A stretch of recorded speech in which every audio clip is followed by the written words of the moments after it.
Alright. Gonna get started here in just a moment. It's Brigador time. It's Brigador night. It's Thursday. It's December the 6th. It's 8 p.m. Eastern Time. And I am Kyle. My name is Kyle. This is FunDeniers. I am going to be playing a game called Brigador. And I'll get started here in just a few minutes.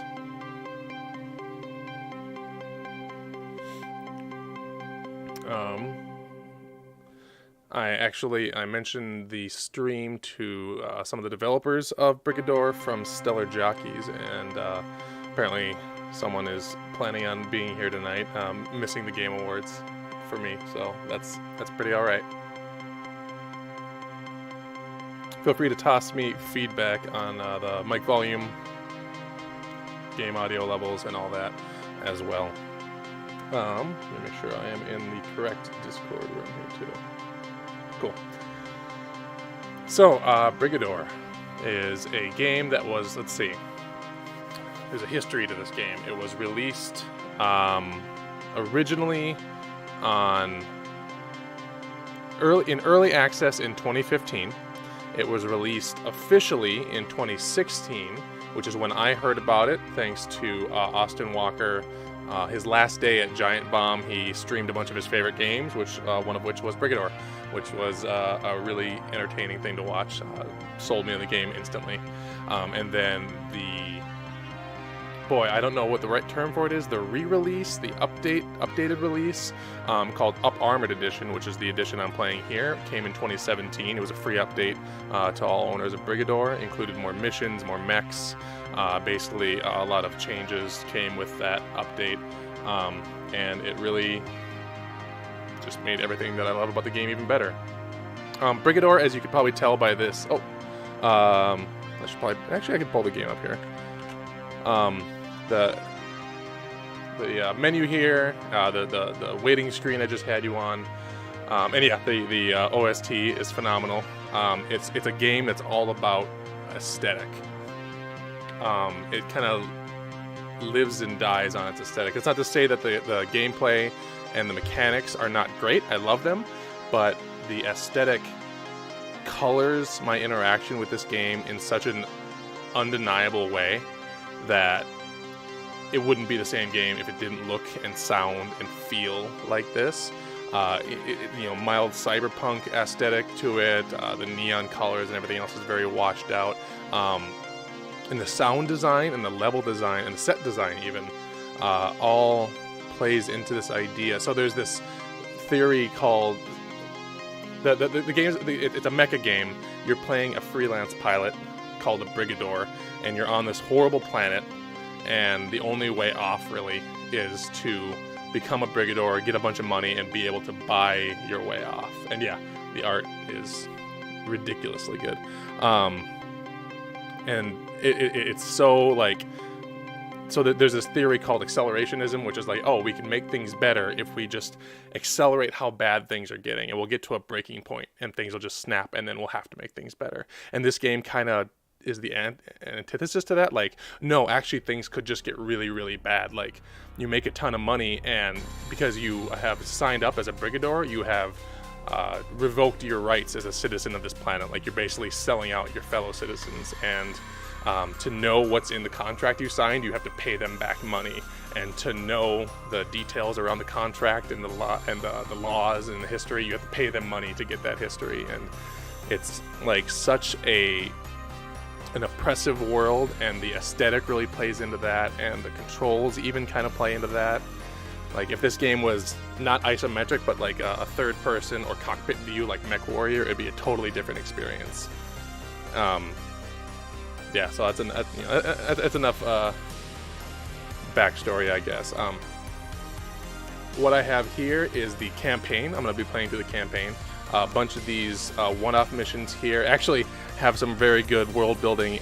Just in the on the right side of your screen there, you can see just like the person hiring the Brigador will communicate with you, and it betrays such a weird, like, corporate it's all business. If you get too personal, you're fired. They can't like let their humanity slip through because that betrays this world of like, no, we need you to kill these people because it will make us look better here, and go do that. Welcome, Brigador. And it's great. I love it. So there's 3 classes of vehicles in this game. There's the standard mechs, big bipedal robots with weapons on the side. There's tanks, which are big beefy things that can charge through the world, and everything in this world is destructible, which is awesome. And then like hover tanks, which are quick and light, and they can slam against the ground if you want, and they can get over obstacles without, you know, setting off mines and what have you. Basically, the way I'm going to be playing tonight is I'm just going to go through the levels one by one and probably just do one loadout each. But if I really like a level, I'll probably go back and re-explore it. I've already beat this one, but I want to give everybody a taste of what the game is like. So I'm going to take a tank here, and the gist of this one is just destroy a bunch of structures. I'm removing the target structures. So it's a game where, let's see if I can, oh boy, there we go. Controls always slip away from me right away. Mouse control controls where you aim, which way you're pointing, and then basically WASD to control your base. If I hit control, it'll lock the camera to where I'm pointing. Hit control again, it'll just come back here and lock on the tank. I can hold down the space bar to charge through things as a tank, which is kind of their big deal. And then you can see I have 2 lines coming out the front, which are the firing arcs for my primary weapon, which is a big heavy hitter cannon, and then my secondary weapon, which is a small machine gun. So primary weapon looks like so, secondary like that. And depending on what you're going up against, you may have certain weapons that are great against shields, against armor, some really terrifying sounding weapons that actually penetrate armor and cook the person inside the vehicle. It's a very oppressive aesthetic. I mean, there's no getting around this.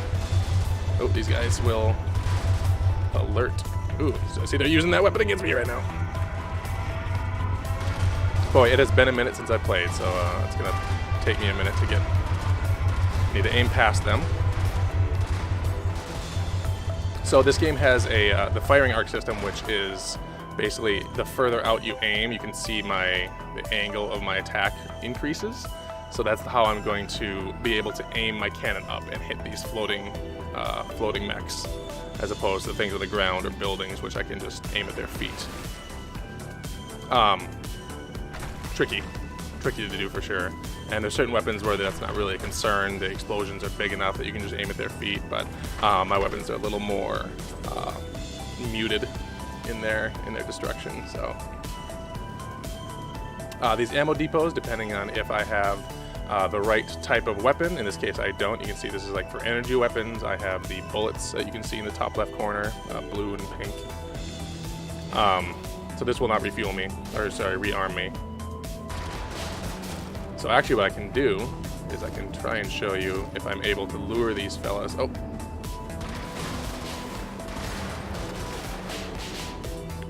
I can lure them close enough to the depot. Looks like I'm not going to have any luck with that. If you lure enemies close enough to the depot, you can actually use blow the depot up. Ooh, got a mortar fella over there.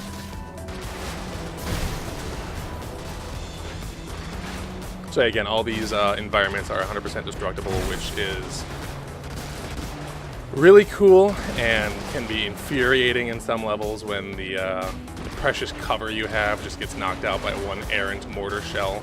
Ooh, I'm getting kind of roasted here.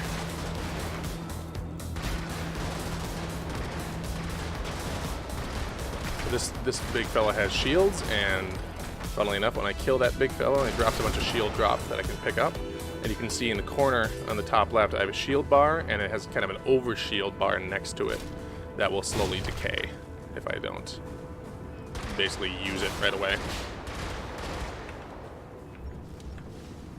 Always a good idea to find an enemy that has a lot of shields that you can wring all the shields out of them right before you start a big battle like this. This big fella there. There we go.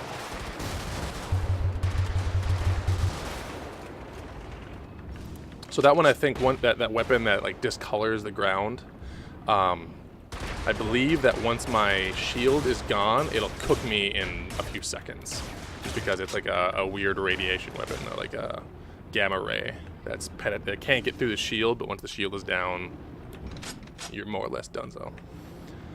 So here I can not blow it up by driving over it. If I had the beam weapons, I could rearm here, but I don't, so I won't. And here's one of my objectives.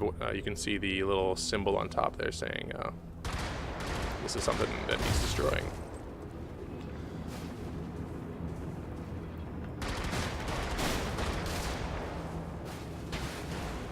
Boy, and I tell you, the tanks, the standard like treads and turret tanks, are by far my worst category, because I'm really good with the quick mechs. You can just use cover a lot. These ones I tend to struggle with. But the last thing that this thing has is actually a special weapon that I can activate with middle mouse. Just turns me straight up invisible. So this fella gets a surprise.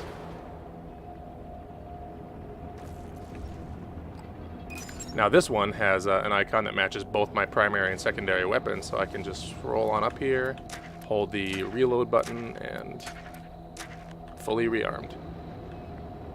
And now I can just take it out, because I get bonus money at the end of the round, at the end of the game, if I take out all the depots.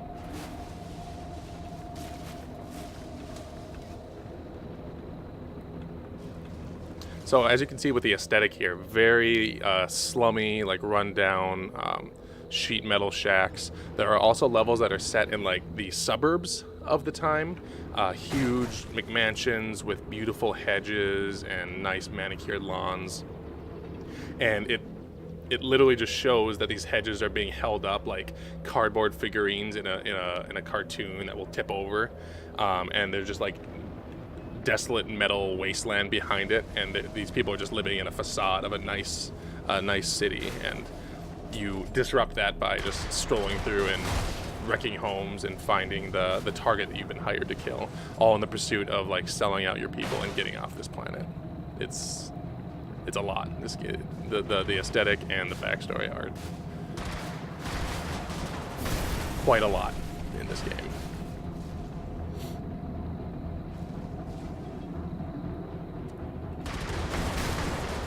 That is a gas pipeline that will sort of chain blow up, which is very convenient for taking out fellas that are at the other end of that pipeline.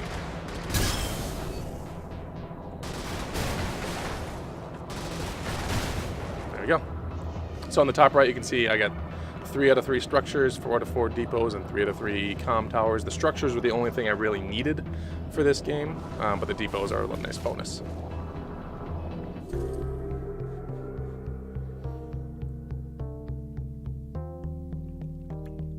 Then you get a nice rundown of everything. Transaction fees, of course, need to be taken out of every contract, but you get a bunch of money. You can use that to buy new loadouts in the freelance, basically the mission area.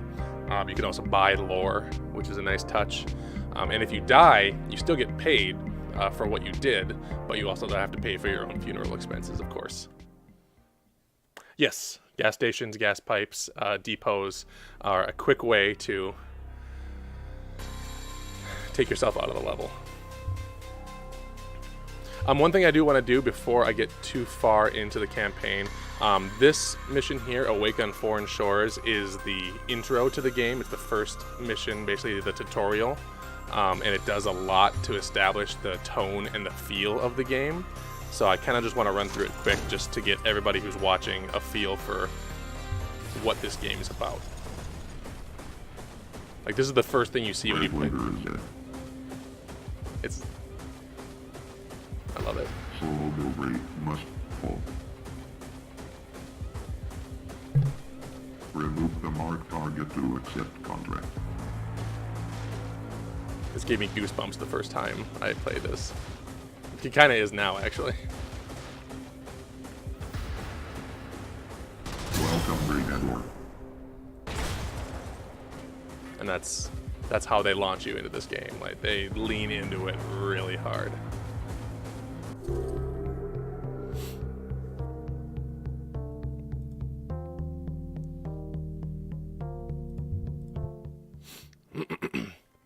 All right, so let's keep rolling here.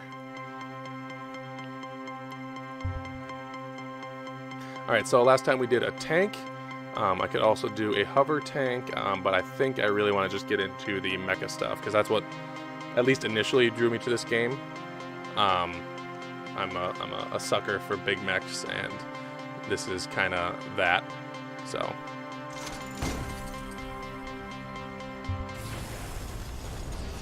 mechs, instead of charging forward, will have just a little handy mech stomp that you can use to take out things like that.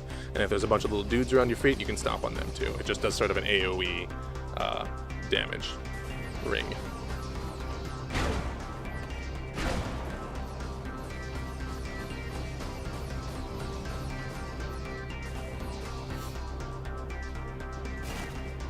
So they're spotting me, and then that will raise. I guess I didn't.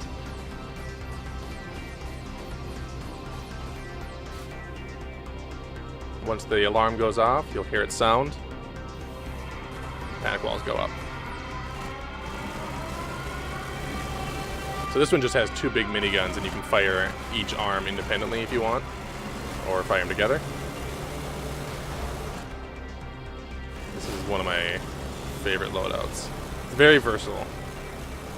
You can also chew through your ammo. I mean, like you would do with a gun like this, you can chew through your ammo real quick.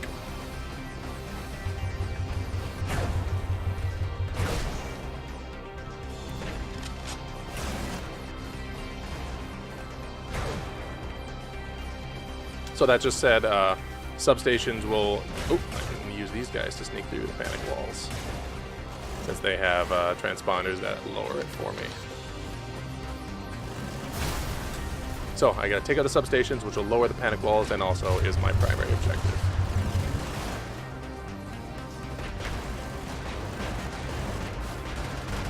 My special weapon on this mech too is a smoke grenade, which will obscure me, allow me to use my cheeky isometric perspective to get some free hits. You can also use that to completely avoid detection, so if you haven't yet been spotted, the smoke will actually allow you to get through an area without them spotting you and basically activating their tethering, their tracking.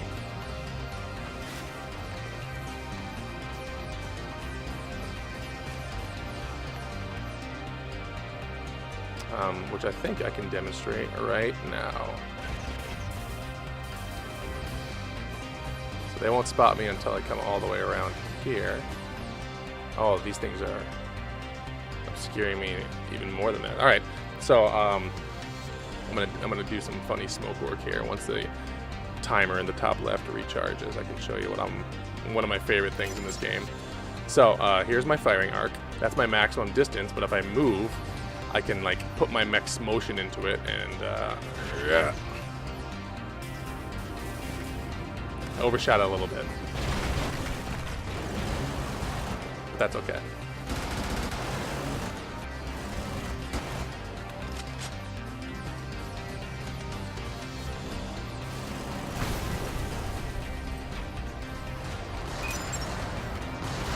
Now, while this is, it's a big mecha combat game, it's less of an action. It definitely has action elements to it. As you can tell here, this is a more intense battle. Let's cover myself a bit because I'm starting to get chewed up. But it's almost something of more of a puzzle game, because each time you load a mission, you're going to have potentially a different loadout, and you can choose from 3 loadouts for each mission. My big thing is beating each level with all loadouts because I'm that guy. But it's sort of figuring out how to use the tools that have been loaded into your mech for you to solve the mission. Because in one case like this, the panic walls are not such a big deal for me. I can kind of shoot through them pretty fast, but maybe if I'm using a floating tank, they become more of a hassle because they're harder to take down. Maybe my weapons aren't great against them. Or maybe the cover is more of an impediment to me than a boon, depending on my loadout. So it's about sort of figuring out what your vehicle's deal is, what the enemy complement in the mission is, and putting it all together and trying to solve it. It's a very cool system. I'm very much into games that aren't puzzle games on the box, but once you start playing them, you realize that the best part is just figuring out what to do, what you've missed, what information you still need. And these guys are very kindly gonna knock that wall down. Actually, I'm just gonna stop them.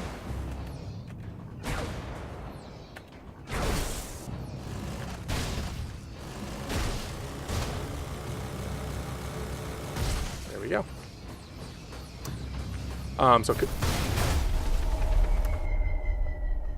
Noticed it a little too late that I was walking into that gas station there. So to prove EFTY in the chat, their point about gas stations, that's what happens when you walk over a gas station without watching where you're going. So let's give that one another shot. But anyway, the comm towers are how those little spotter mechs will actually communicate to the other vehicles that they see you. That's how the alarm will go off. The substations are what cause the walls to stay up. And then the depots are, again, just how I get more ammo. Should I need it, I will need it. Especially with this loadout. And yes, that is the classic welcome to Brigador moment.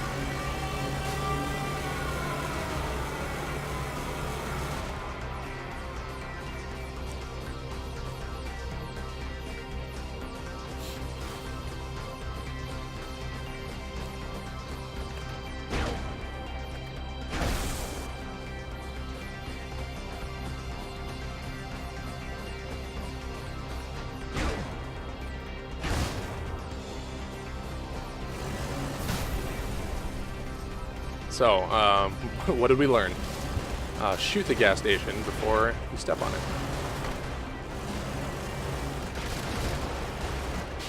And to go back to that puzzle talk I was talking about earlier, I don't think there's a solution to that puzzle. I think the solution to the gas puzzle is just don't roll through the gas station.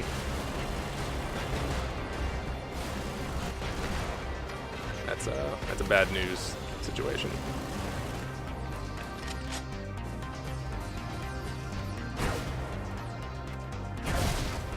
I would pay a decent amount of American dollars to get just like big prints of this, like really high-res prints of this art, because it's just something else. I don't know how much it comes through on the stream. I'm outputting at 720, and in 1080 it's something else. But boy, I talked about this game in my 2016 Game of the Year list. This one made my coveted feel category, best game feel, just because it's got such an aesthetic and a feel to it. The sound and the music is all in service of one specific type of thing. And oh, ran out of Go Juice. And boy, it just, every time I load it up, I'm like thrown by it again. That's true. If you blow up the gas station before people know you're there, you're just basically inviting everyone to come be your worst enemy. Excuse me, fellas. I'm just gonna do a little stompy stomp. Thank you. There we go. That's a better way to do it.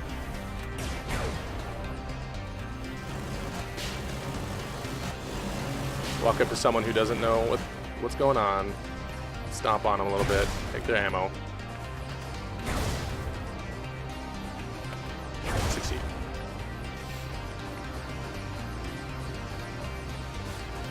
So, funny thing, when I first started playing this game, these, what I can only assume are aqueducts. I always thought they were gas pipes, and I was very nervous to walk through them. So I gave them a huge wide berth for like 3 or 4 missions before someone shot them and I noticed they didn't blow up, and I felt a little foolish.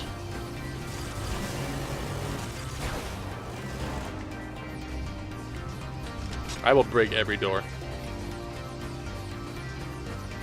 And if anyone in the chat tells me not to brig a door, I will ban them.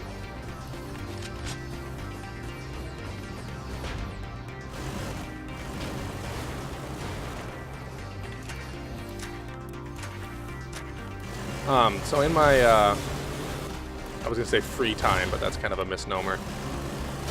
In the time I reserve for my other really stressful pursuits, I'm a dungeon master in a few tabletop games, and I prepared like mid-mission things for my players. Like I basically talk about what happened in the last one and some stuff about the greater pursuits. One of my games is in Brigador. I can't wait for the sequel to this game, Brigador. One of my games is in Dungeon World, and it has this fronts mechanic. And so sometimes I'll explain some beats from the fronts to my players by recording a little thing. And I've used the Brigador soundtrack to set the tone because it has such a great, really like stressful but very like, and it's hard to describe the feel of it without just referencing the aesthetic of the game again. Like, oh, it feels very cyberpunk, but it's got this just like futuristic, sad but somewhat optimistic feel to it, which I like a lot.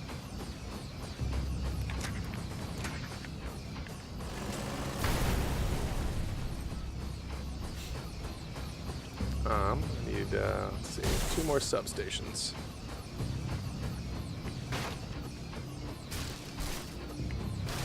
The thing I'm really bad at in this game is sort of a mental map, remembering where things are. There are icons that indicate where I'm going at any given moment, but remembering the flow and the layout of the maps is something I still struggle with. Yeah, don't need the ammo. Both the depot and the stuff that's loaded into my gun. And yeah, you basically get money for collateral damage in this game. Everything you tear down, everything you destroy will just get you some extra bucks because they really do not want life to continue as normal.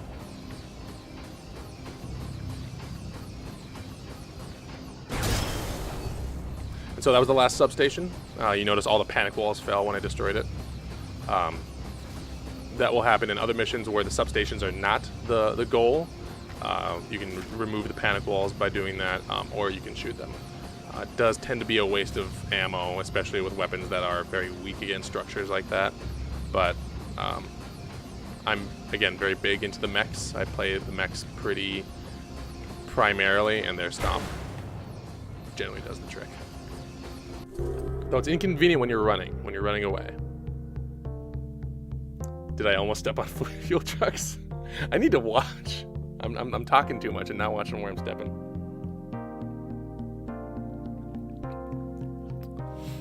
As funny as that would be, I don't think anyone wants to sit here and watch me blow myself up repeatedly. Although maybe you're here for it. Maybe you're here to watch me fail. No judgment, if that's what you're here for. All right, so next mission, let's go with the hover tank, the grav tank. This one's got a big hit cannon for the primary and a machine gun for the secondary, and I will show you right away what the special weapon is. So similar to the smoke, it has firing arc, which is affected by how fast I'm moving, but it's an EMP.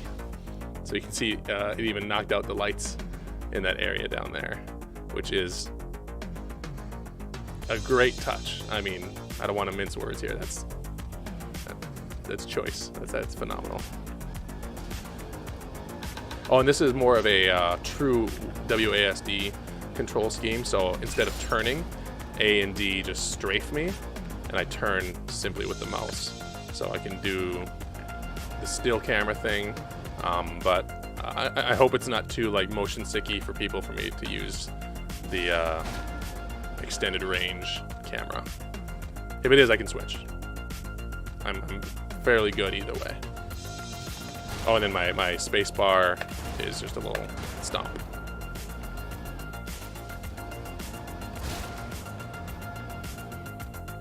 Alright, so this is definitely a more stealth mission just because the vehicle I have here is a little more squishy.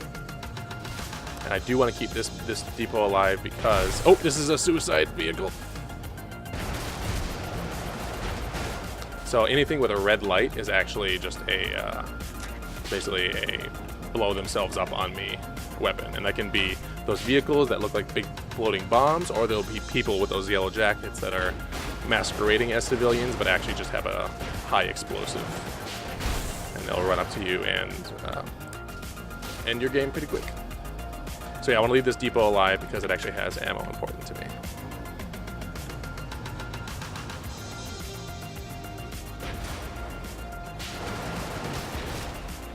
Alright, so destroying this will draw attention to myself. So first thing I want to do is take out some of these substations.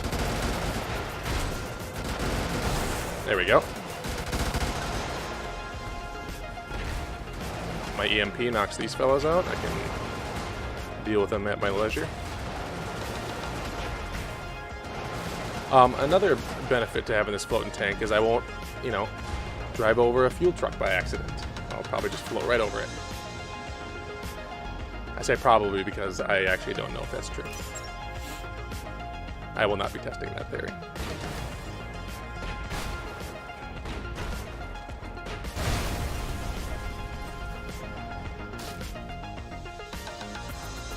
Alright, nobody in the vicinity coming to say hi, so I think I'm alright.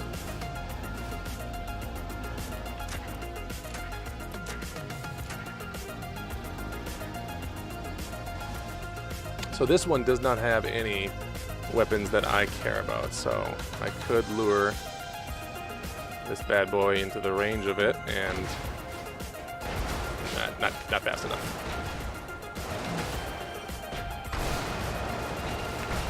Oh boy, I do not have a lot of anti-building power.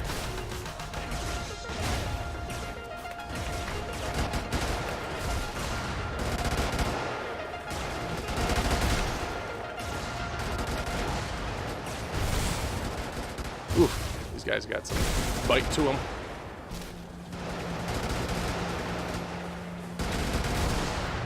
Grab some more ammo, quick. Jeepers! Oh boy, I'm gonna just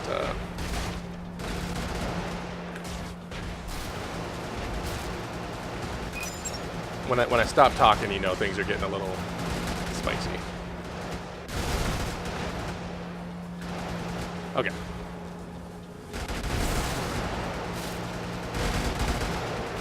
So I'm kind of a glass cannon. I got not a whole lot of health, but my guns do make the hurt.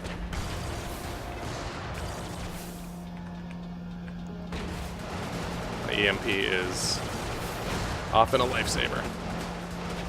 Just like that.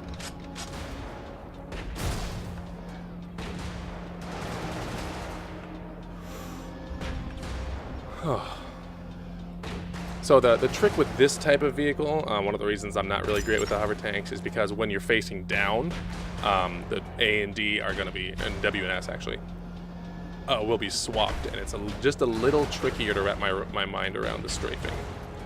I can do tank controls if it involves turning, but tank controls with strafing is just something my meat brain has never been that great at.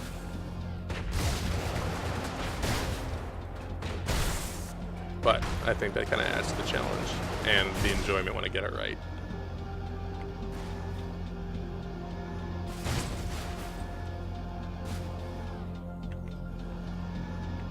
Okay, here's number 2.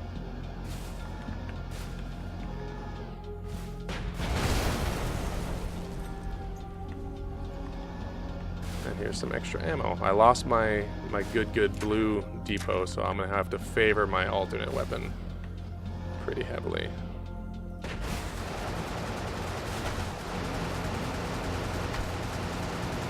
I'll get it down pretty low, and I'll restock, and then I'll finish the job and get that extra dollars.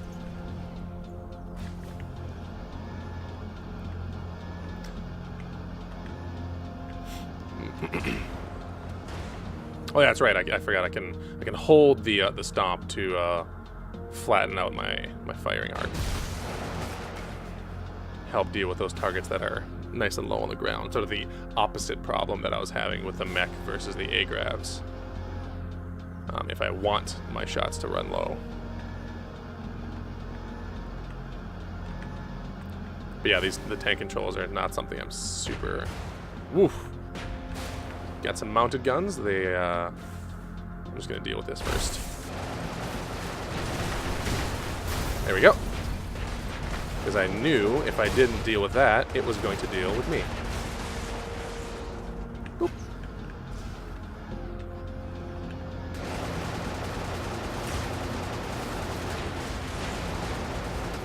Running pretty low on my primary gun here, so I'm gonna have to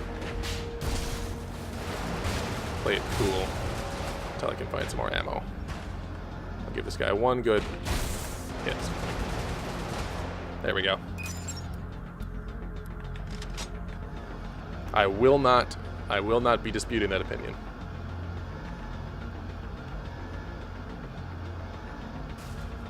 Also, great marketing line.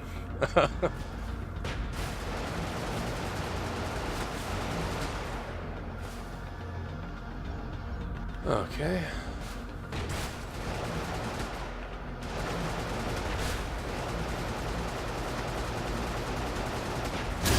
There we go.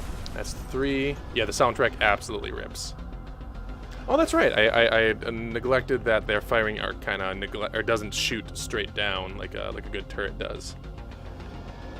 But yeah, the soundtrack is absolutely spectacular.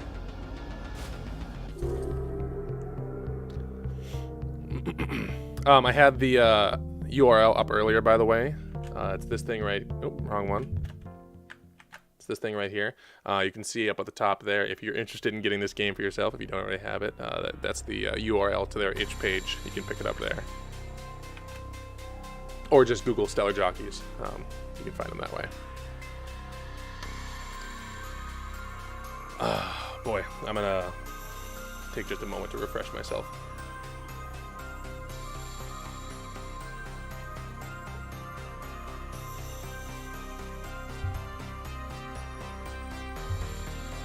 Let's see.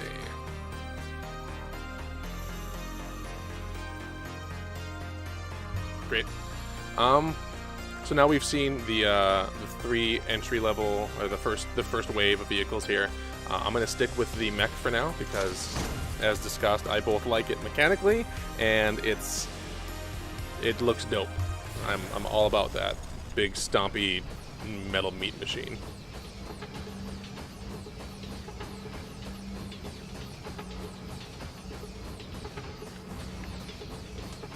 So this is a different style of mission, both in that I'm going to escape on an orbital vessel, and we get to see that sort of suburban McMansion facade aesthetic that I talked about earlier. That is really serves to demonstrate like the feel they're going for with this game.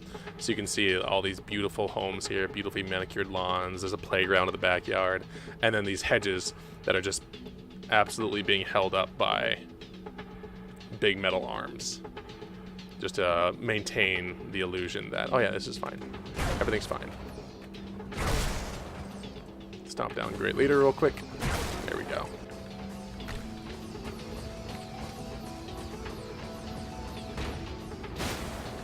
Gotta take out this fellow with the eyeball before he lets everyone know that I'm here. I guess. Shit. Messed that up real good. I shot him once and then he went behind some cover. Oh well. I'm in my big stompy meat machine, so I'm not afraid. I'm gonna eat those words.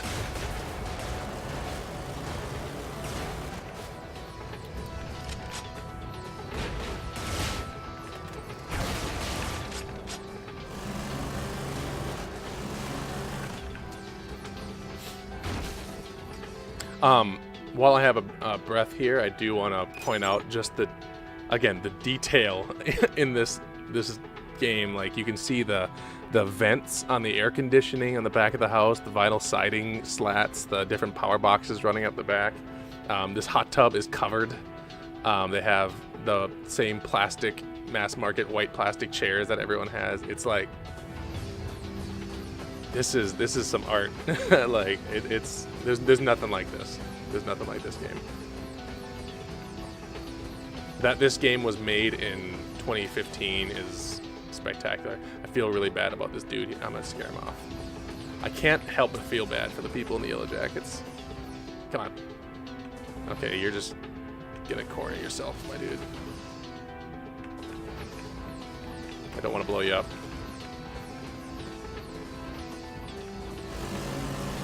There.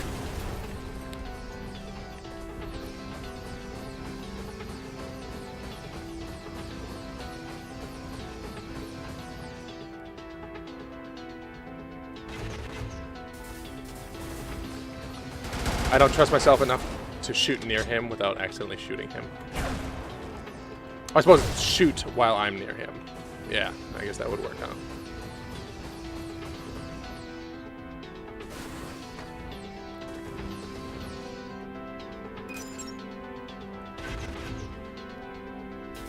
Smoke up the whole area. Light him up. And that's true. Brigador is specifically out for themselves. That's why I'm here. I'm here to sell out my fellow citizens of Solo Nobre, so I can get off this planet.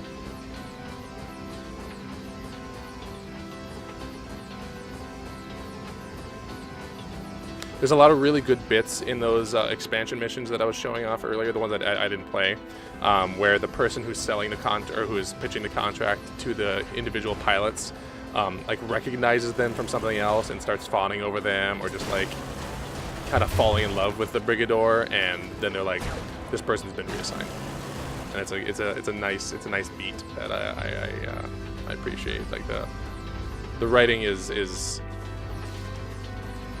It's a big part of the whole aesthetic.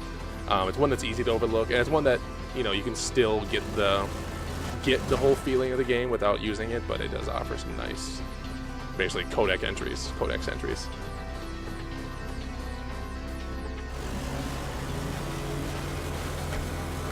Well, I was hoping I could shred those concrete walls fast enough to deal with that other mech.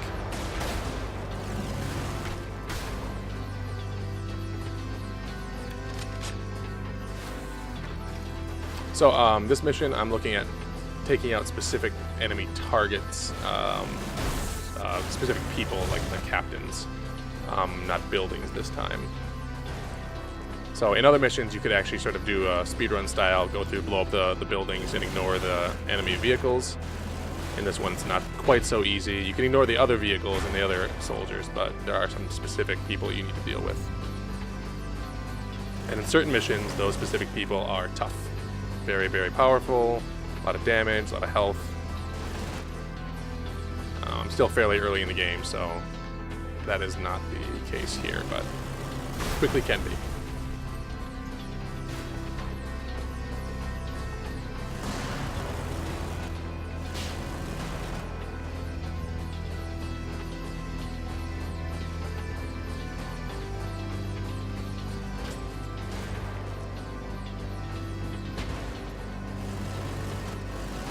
And in here you can very clearly see those concrete walls holding up the facade hedges. The cracks around the edges of this world, the detail put into that, are almost more interesting than the detail put into just the houses themselves. So here's one of my captains. Not a lot of health though. And my weapons are particularly good against that type of target anyway.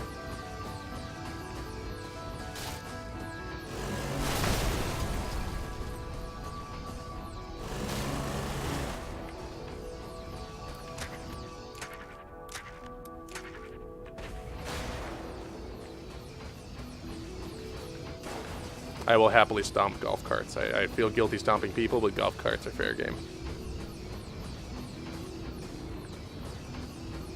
Aw, he walked so close to the depot.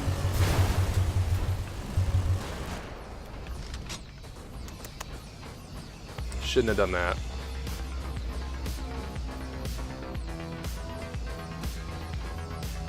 Oh boy, howdy, the music in this game is good.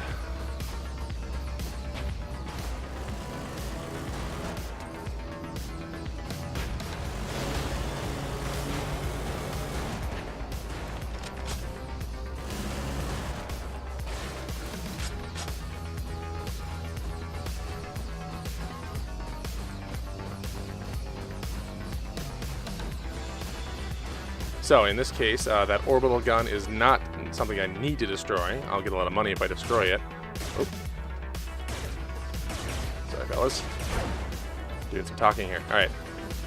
What I do need to destroy is this fella right here. So what I can probably do, stomp, kill, and scatter. There we go. And now, although I don't need to destroy that cannon, I'm going to get some juicy space bucks if I do, so I'll take care of that real quick.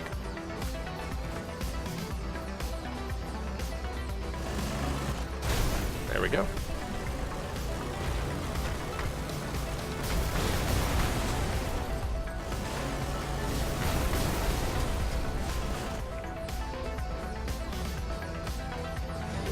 I forgot to mention this aspect too. I can crouch to put myself below cover and to lower my firing arcs a bit. But I'm not great at sitting still. I'm much better if I'm mobile, so I tend to just keep running in circles. Alright, here's my dropship. I'm gonna take that advice, get real close, and give him the old stomp. Stompy stomp.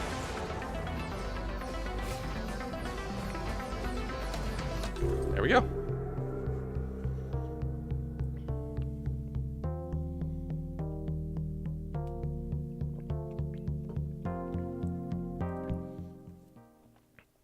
So one thing I really am all about too is the pilot art in this game. It is really fantastic. How much money do I got? 234. I can get one of the spicier ones down here. There we go. Some very, very good art that I like a lot.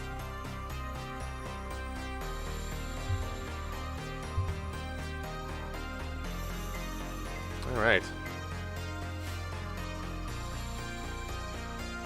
Oh, here's one of my my favorite bits. Great Leader * is dead. If you want to know more about Great Leader, you can buy the lore back here in the acquisitions menu. Go to lore, and I can actually buy the text of my contract. I can buy information about all these different locations. You can buy information about the factions in the game. It's pretty stellar. Let's see now. I think I'll just keep on rolling with the campaign as it is. It's been a minute since I played. So you can see some new missions were added in between a few of the other ones. But yeah, let's keep on. Actually, let's jump to one of my favorites, Metal Health. You can see the treehouse, which is one of my favorite vehicles in the game, which is just a tank treads with a bunch of cars and different parts stacked all the way up, and essentially a minivan on top with some massive guns on either side, and the whole minivan turns as a turret on top of the thing.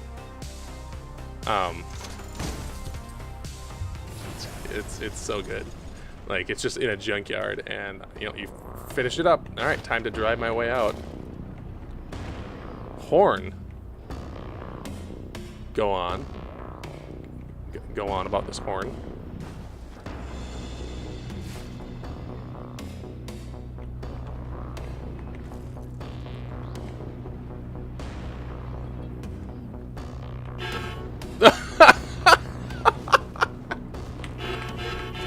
I had not tried that, no. Oh, that's incredible.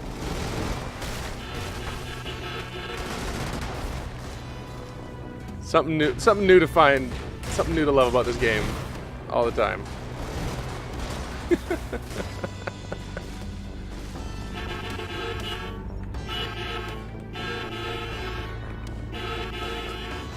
That's what this stream is now, by the way.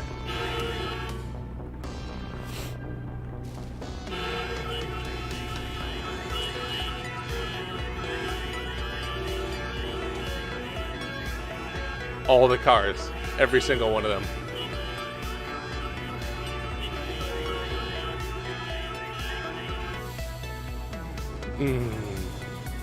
That's good. That's funny. I like it. I approve.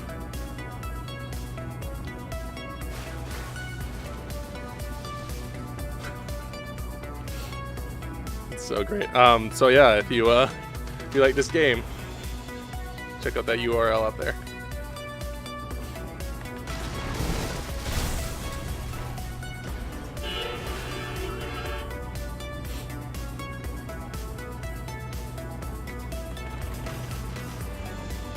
This level's a lot of fun with the treehouse because it is kind of a stealthy one just because of all the trees and such that are... Oh, howdy. And it's got a little base quake weapon, which you can use to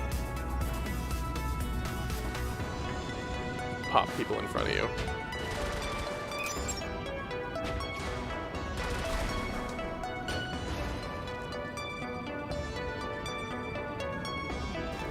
I always forget what the range is on it. Thanks for coming. I'm having a blast. I don't know if you saw it. They just showed me the horn. For the first time since I've owned this game, I am aware of the horn.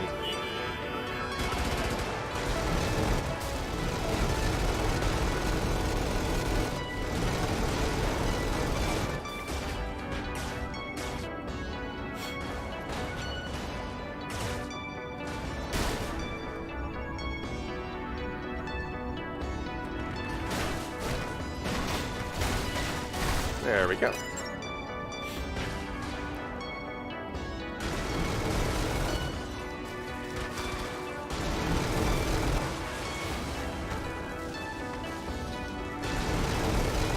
One thing I really appreciate about the isometric perspective too is that there's some very deliberate decisions about what's hidden behind what things. You know, little areas that enemies can be obfuscated by the environment. That really kind of sets that would be totally different in a first or third person action game, or if you were able to rotate the camera much more freely in a way that, boy, I just got out of the way there. So if instead of just moving the camera around, the mouse actually rotated it, that would be a whole different experience compared to what we get here.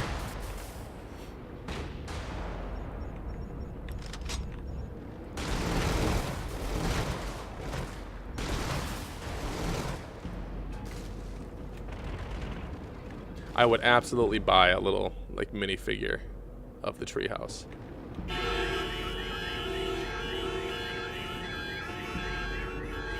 I would have to do that though.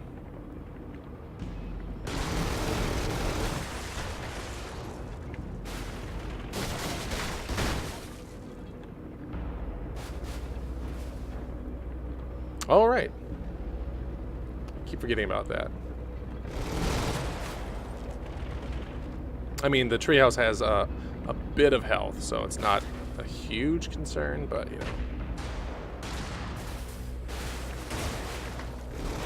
Good looking out, all the same. And if you haven't noticed yet, the primary weapon for the treehouse, it sort of launches these big, basically sticks full of smoke, and the smoke is highly damaging to whatever it hits.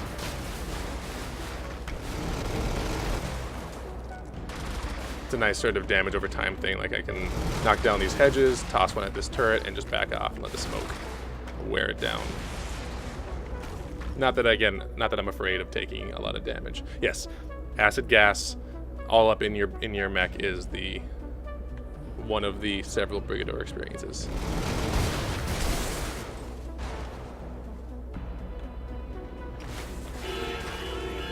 This is another one.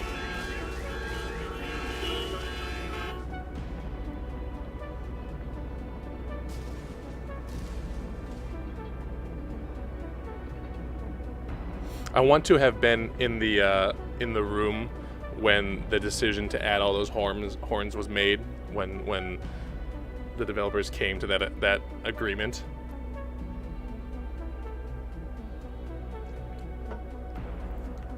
Oh no. Yeah, it's like the smoke grenade. No, it's one of my favorite weapons in this game, actually. It's such an effective, you can just drop it behind you, take off, and let it do the damage you need. Dang, I was hoping there's some other fellows over here I could kill for their ammo, but I'm out of luck.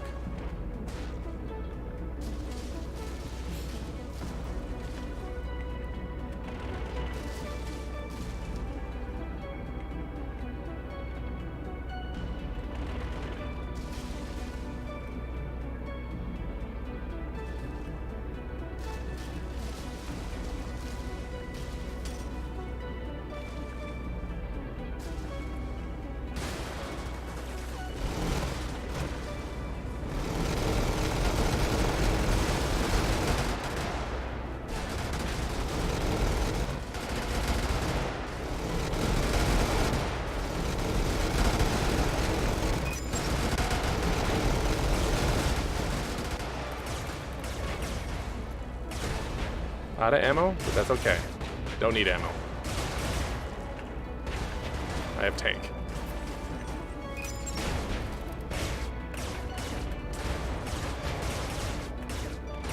There we go. Smoke that fella out.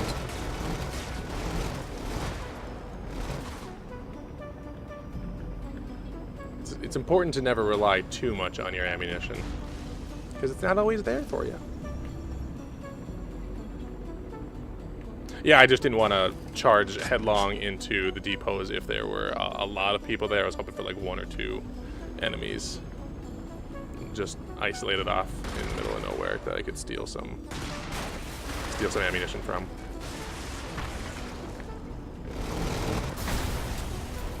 But again, don't need it. I'm a big meaty tank boy.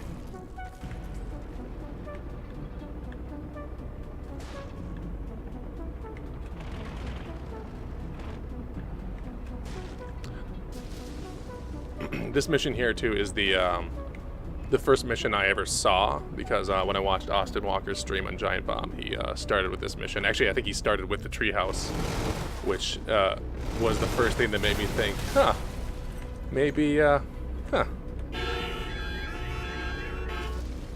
a game I can get behind.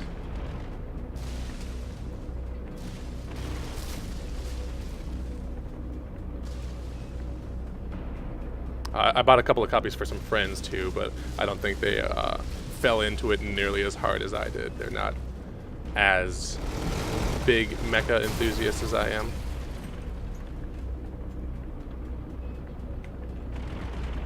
Which is to say, they're enthusiasts about small mechs. That was a bad joke. That wasn't funny.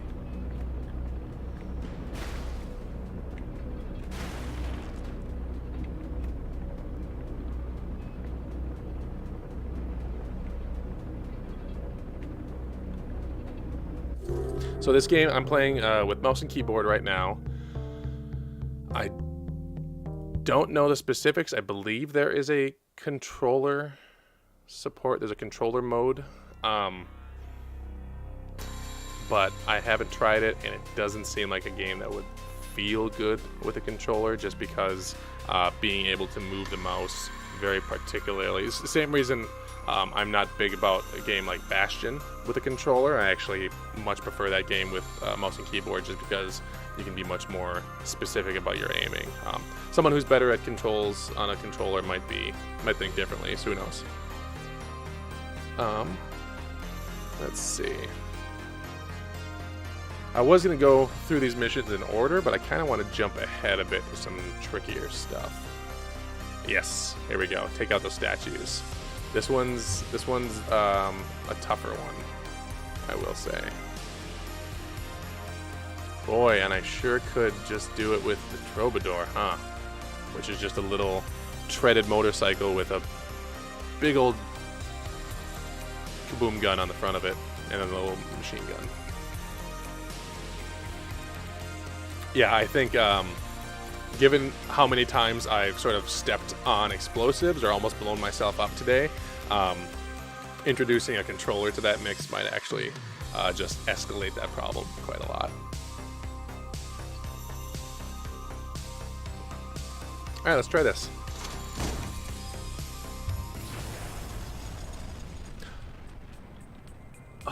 yeah, okay. This mission gave me some trouble the first time I played it. And look at my my payout is increasing in the top right. I'm not even doing anything. I'm just like Jeff Bezos. So this, I was just gonna say, this tall grass does not actually shield me from being spotted because they got these fellows with these big tall stalks that they can spot you from high up. It does help me avoid being seen by just your standard enemies, but for those spotters who have the big stalks, it doesn't help. It doesn't do anything for me. Oh, yeah, here's the other thing. The gun on this vehicle can only turn so far, and then you can see it loops around. So I'm actually prevented from aiming in certain directions depending on which way I'm driving. Which is a pain, but also part of that puzzle thing I was talking about earlier, where it's about challenging yourself to solve different puzzles using different sets of tools, and that's pretty cool.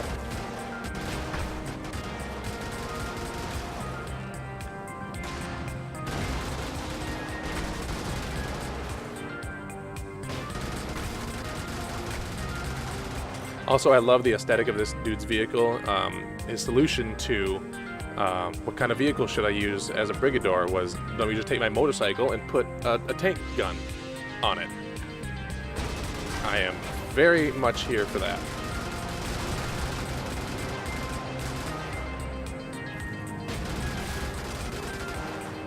Hamburgers.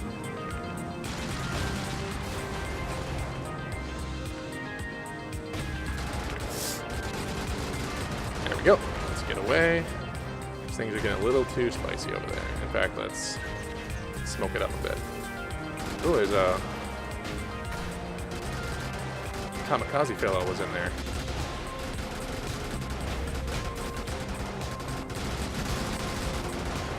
Alright, that big gun that's coming through the weeds there is not something I want to mess around with, so I'm going to just boogie on out of here. If I head down this path, I will come into a very dense, very enemy-dense section, but I might be able to salvage some shields on my way through. Oh, I bet you I cleared a bunch of them out, actually, with all the ruckus all the noise I was making over there. Oh boy. There we go. Sorry, got a little panic there.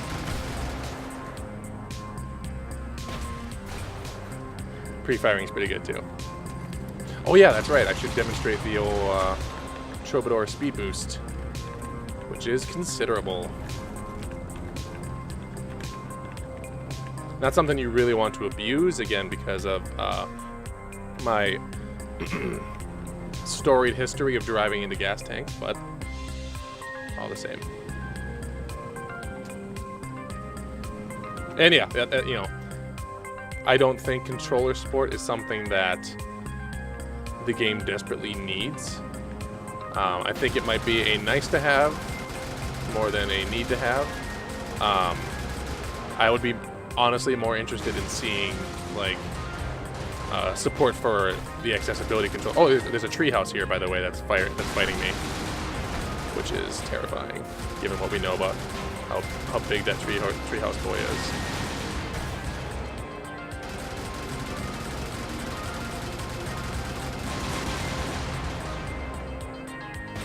There we go. Yeah, like it's a PC game. Having a support mouse and keyboard is kind of the default, and the accessibility controller stuff is way more interesting to me than just plain old like Xbox One controller support. I'm not afraid of the treehouse. I've driven the treehouse. I know what it's capable of. I will not be intimidated.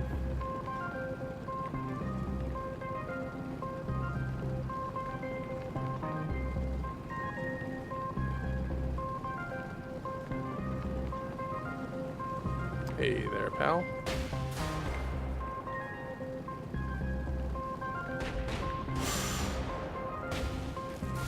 Alright, so that daring streak just ran out.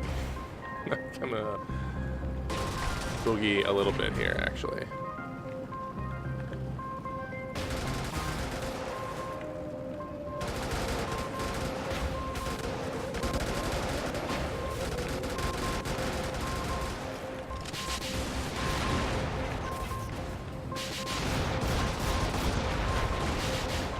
Just ram right through him. It's fine. Everything's fine. We're good. Wasn't fine. I lied about that part.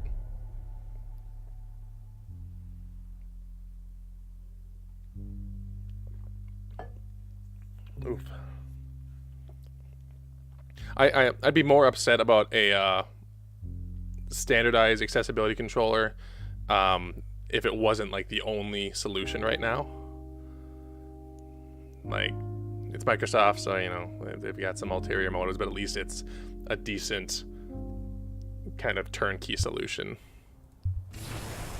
I'm gonna give this one more shot with the Troubadour. I'm not as confident in it as I was after I remembered how much trouble I've had with this mission in the past, but maybe I'll get lucky. The key thing is this: clean out these snitch robots first. If I can deal with that, I can use my speed and sort of kite around the map in such a way that I shouldn't get... Oh boy. These quick ones are tougher, yeah. I shouldn't get cornered.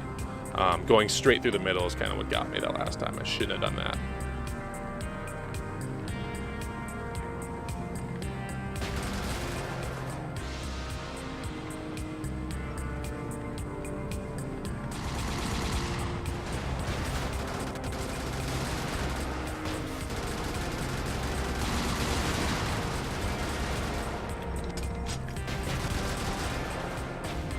I'm gonna have to fight right now. I'm gonna take both of these big monstrosities out right here, right now, or I'm gonna lose. There's one. That was a lucky shot.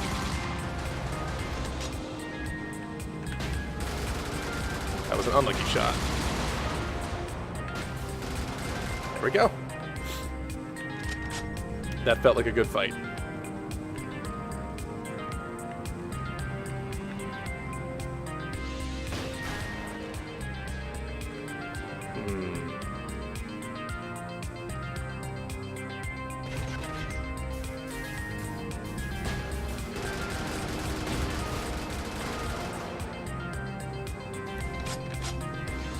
There are certain things in this game that when you do them, you just feel awesome, and that was one of them. Just completely smoke the approach to some beefy-looking vehicles, and then chip away at them from a distance. And that just feels cool.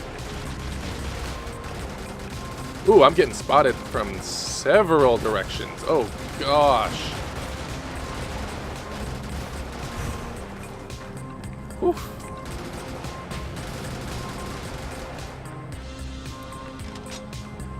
Thanks for coming. Thanks for hanging out. I will do my best to not embarrass myself. But we've all seen how well that's gone so far. Cheers.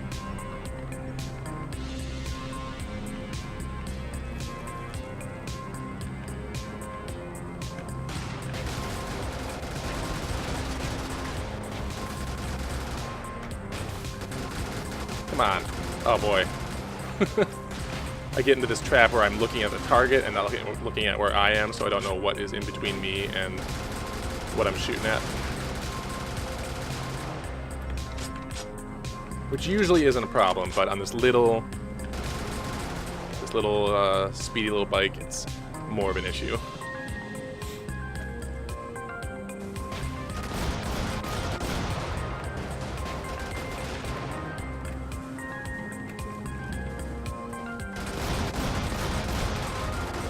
Those are some big shells there. Hamburgers, that's scary.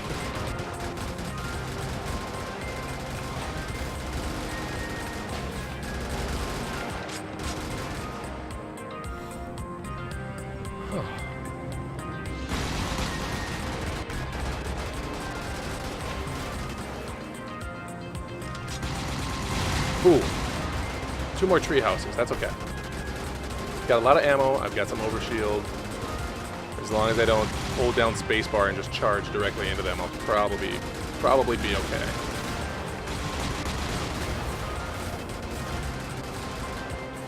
And make good use of that smoke. Not bad.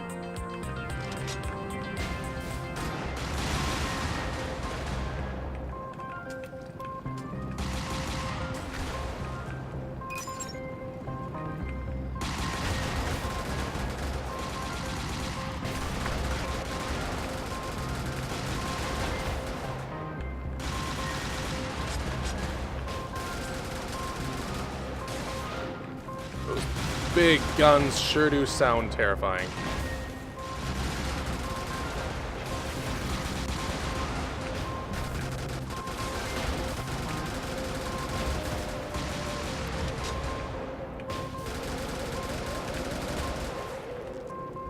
Yeah, that's a very true statement. Getting around these mazes without running into... Luckily, there's not a lot of explosives on the ground, like there have been in previous levels, so I'm not at much of a risk of just driving through a depot or driving through a gas station and ruining my night.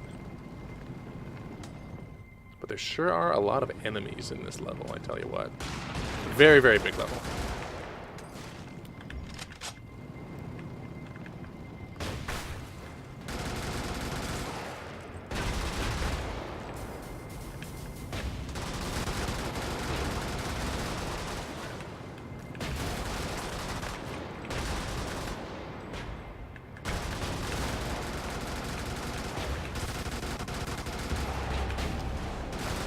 These ones are, oh gosh.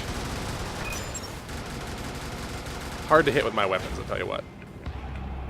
Luckily I'm doing okay on ammo, so I can waste a few shots doing stuff like that. That's true. The Troubadour's charge is actually really great for, as you say, Kool-Aid manning through the level and appearing in places where they're not totally prepared for you.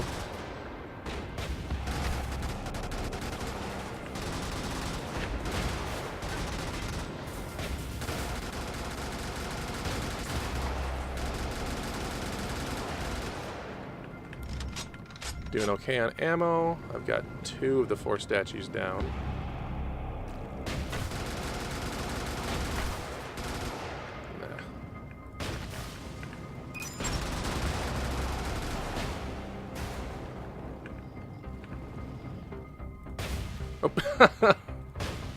There we go. 3 of the 4.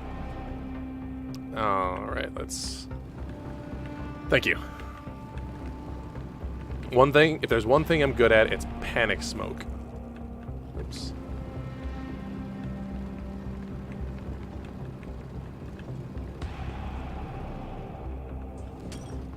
So I can finish this statue off.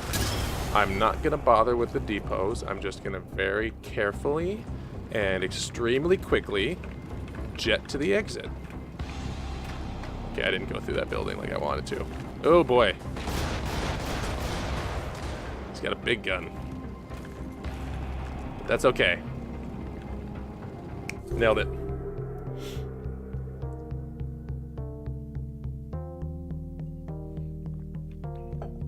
Rats and the jockey's fellas just left. They missed my moment of triumph. I'll send them the archive.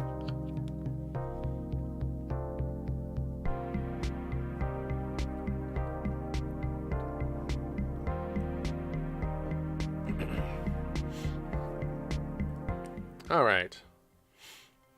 What way should we lean now? So you can see towards the end missions here, they started to get so difficult that I just wound up finding the vehicle that I was best at the level with and finishing it with that one. Because up here, these 4 dots, these 4 larger dots indicate that I finished it with all loadouts. And then they started to get really hard. And so I kind of just blew through.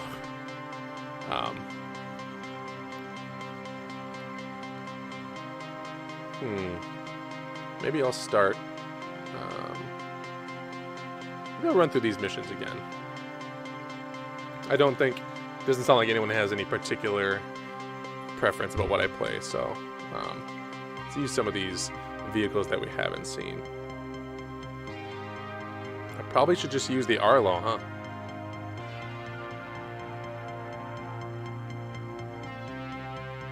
I mean, any vehicle that has a weapon called the Bone Saw.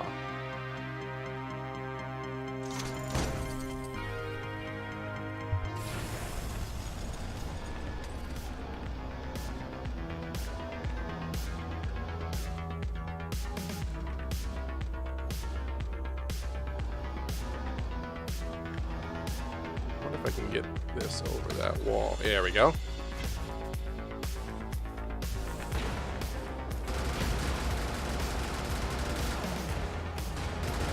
Boy, this wall sure has a lot of hit points, don't it?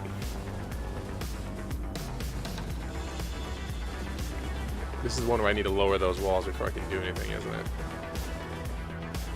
Oh, I'm going to take this thing out. It's going to...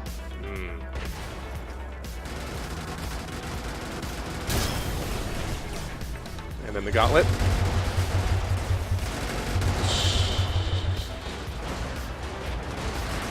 Now I remember this level, yep. That's all you need to do.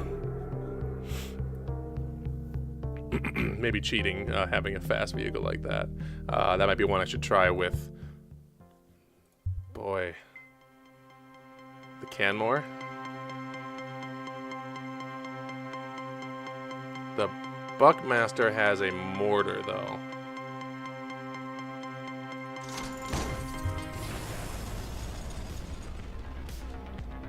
That means I can do this. If you thought the last way was cheating, wait till you try shooting a mortar over the wall.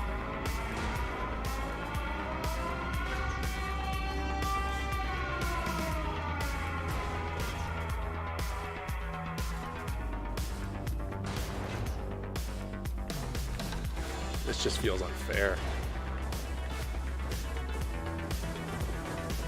They put them all into little corrals.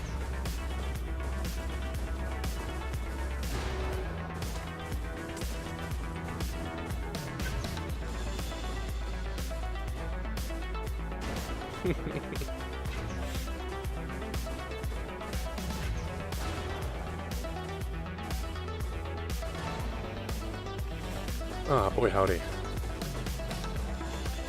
At this point, yeah, I'm just mainly earning money with some collateral damage.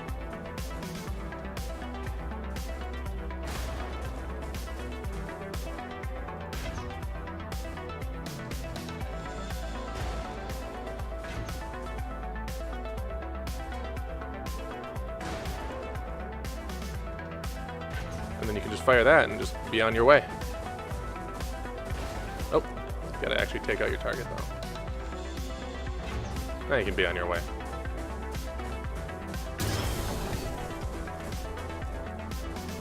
Oh, we don't even know where they're going.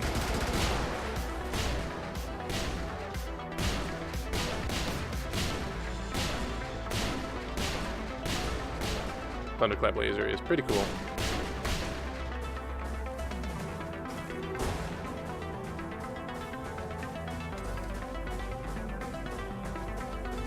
And just like that, I knocked a couple more vehicles off my list on that mission.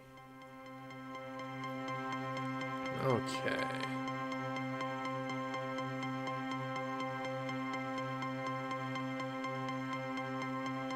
Let's see, alright.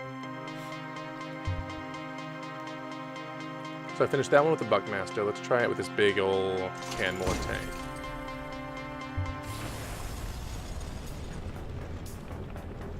This one's a beefy thing, huh?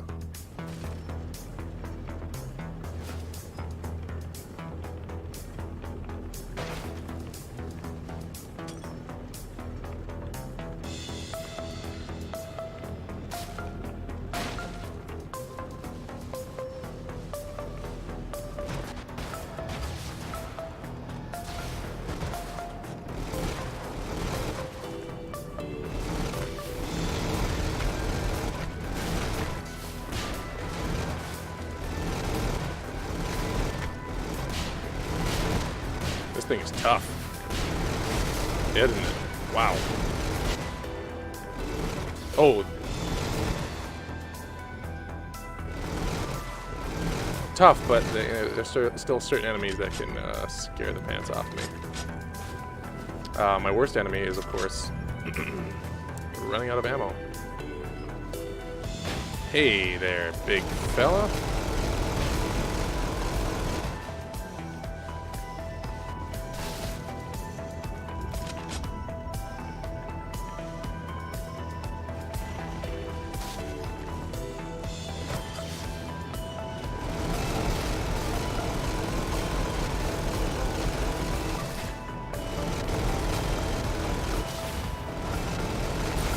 Oh yeah, that big old UV laser. Just gotta get away from that real fast.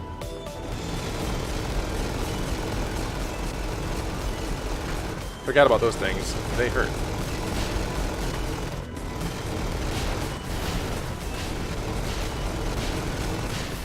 Ooh, I'm running out of juice in my big shouty gun too.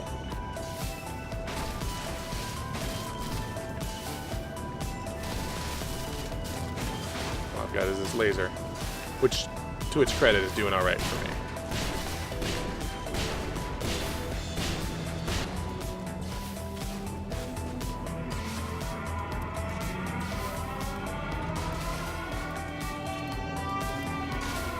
Oh, there's my ammo.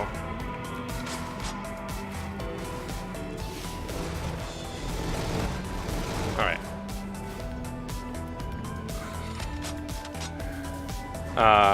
Running out of juice in my big shouty gun is my new Twitter handle. It's my my Megadeth cover album. Getting a little banged up. There we go. Got my shields back.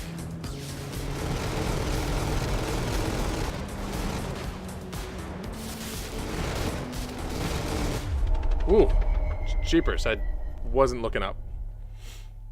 So yeah, again, you can see. You still get the money for the collateral damage, but you have to pay for your own funeral. Let's try it again. Those big fellas got those big old ding-dong cannons that fall from the sky. I believe that's what got me. I didn't follow my one rule, which is always keep moving.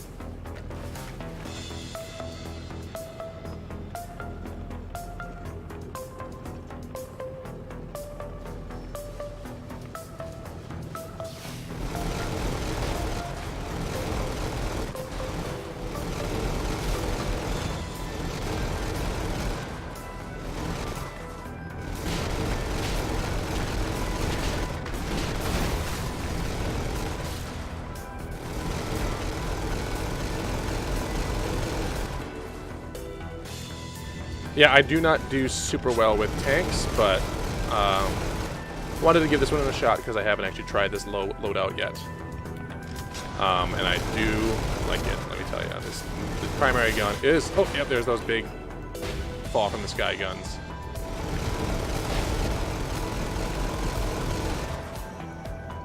And it's neat. You know, it's a good tank, even as bad as I am at tanks.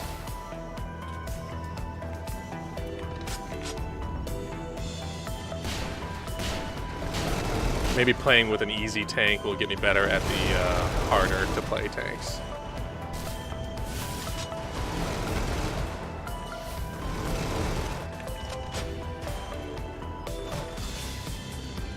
Oh, he's got that gamma ray gun too.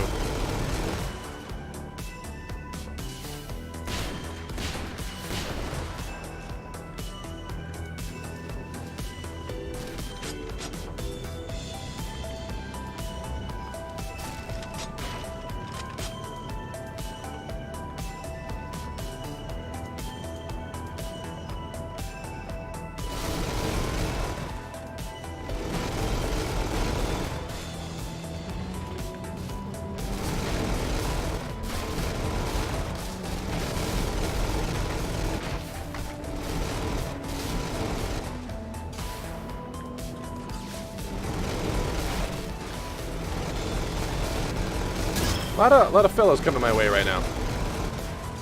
The boys are back in town, you might say.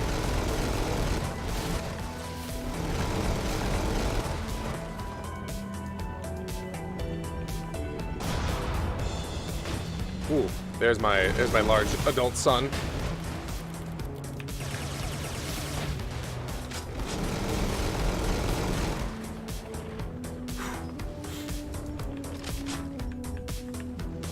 Alright, I guess I'll just earn a few extra space bucks quick, and then probably bail before I make a fool of myself.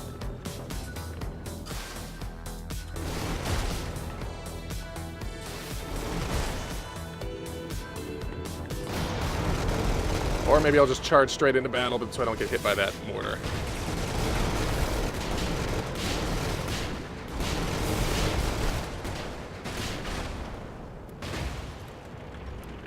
Come on. Oh! Whew. I let that guy get too close to me. See, this is what I was worried about. It was getting in a little over my head after beating the mission. Okay. My problem is with these tanks, I don't point my tank base the way I think I am. If I hold E, it actually syncs my base to my cannon, which is a great way to do it, and one that I've been neglecting until I thought of it just now. So let's try that for a while. Yeah, I'm doing fine. I'm surviving. I just get a little nervous that I'm gonna have another gas station moment.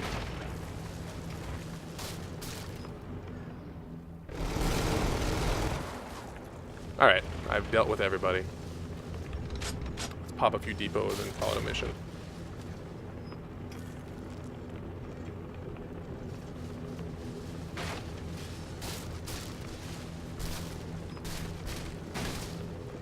Yeah, that was just the visual of that round, like, is enough to terrify you. The weapons have a really good visual language in this game that I think a lot of games don't nail quite as well. Like the audio is very good on that gun, but just the length and the duration of the tracers in this gun just really sell it. I've been fawning about this game all night. If it's not clear, I love this game. I'm a big fan. And you should pick it up if you don't have it.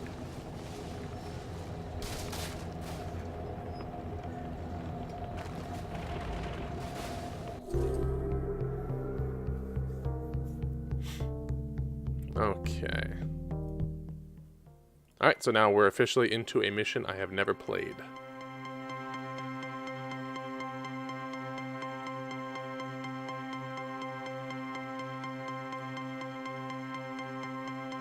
So this is apparently a trap for Brigadors that they're sending me into knowingly, because I'm much better, so why don't...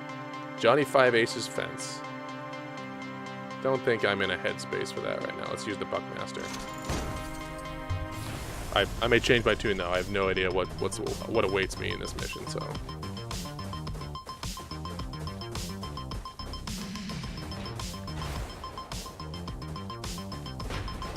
Oh, hamburgers. Oh, there's that turret that I ignored.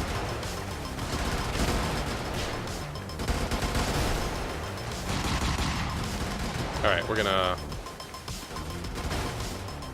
take this from square one here. Yeah. Not the right vehicle for that. Let's try something else. Probably the Arlo. Oh. Okay. Feeling loose, feeling fresh and sassy.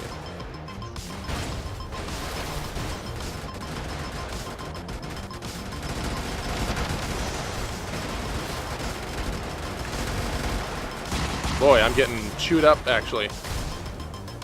Wouldn't you know it? Eek. Alright. Try that one again. I used the EMP in the turret. That feels like a waste. I'm going to use it on that big cluster of mechs.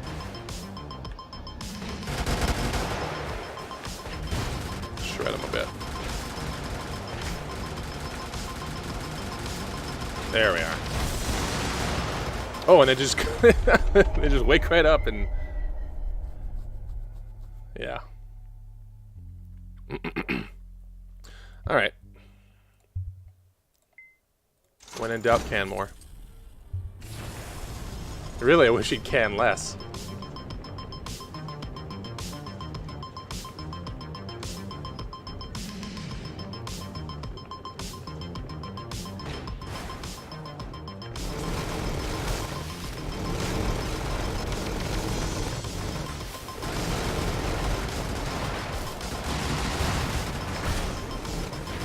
That audio boom is pretty good for that first cluster there. Got that all dealt with, and then I will audio boom this fella too. Already off to a better start. This is the right loadout for this mission.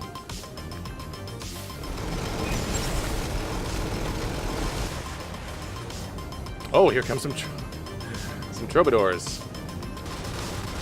Hello, boys.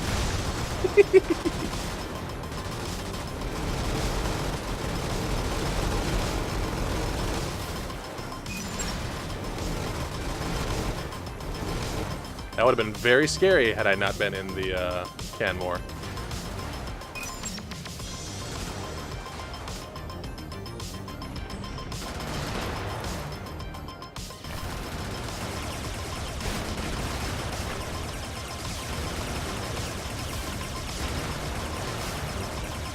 Really taking me to the cleaners here. There we go.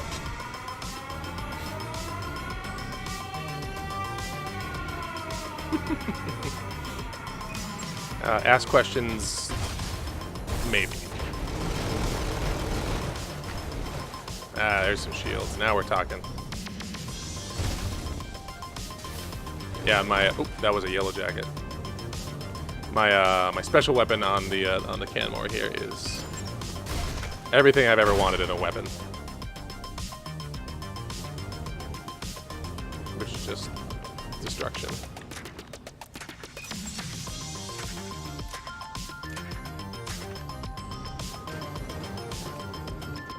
That's true. I tend to avoid that. I think just because I worry about again that mental block of not having my tank base facing the right direction, and I'll end up charging away from them, and it just doesn't click right in my mind. I should step up my charging game.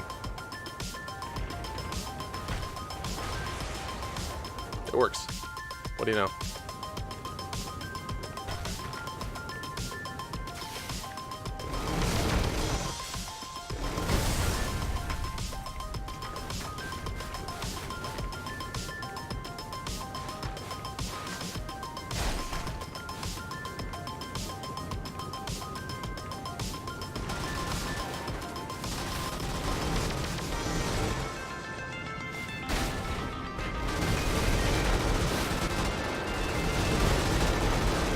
Let's rethink this. Let's grab all these shields over here. Come on.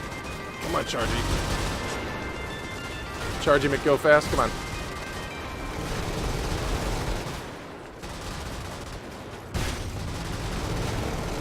There we go.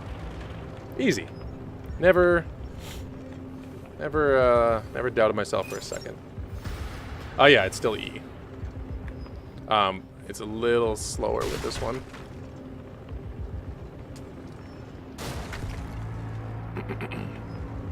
It's just more to keep my mind wrapped around, and I struggle with that sometimes.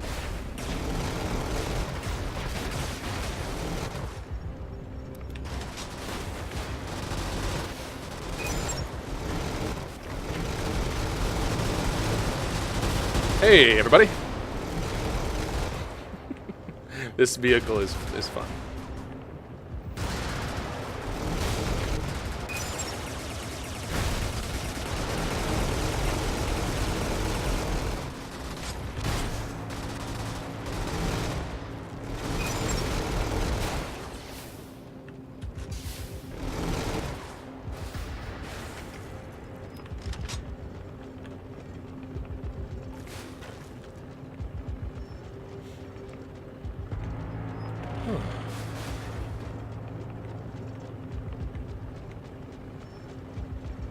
Ah.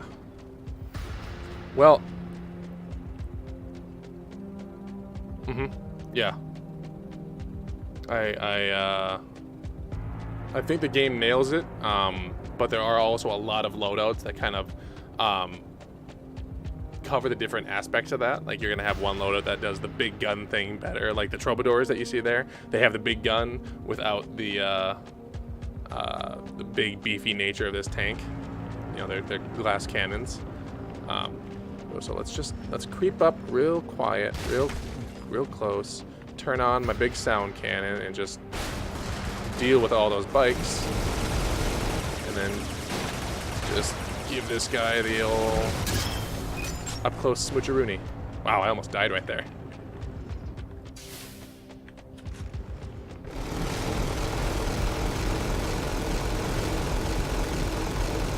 Yahoo! That could have been bad.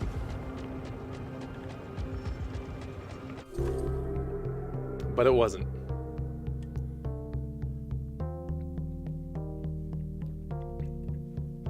Welcome to die. Thank you. Got a little dicey at the end there, but all right.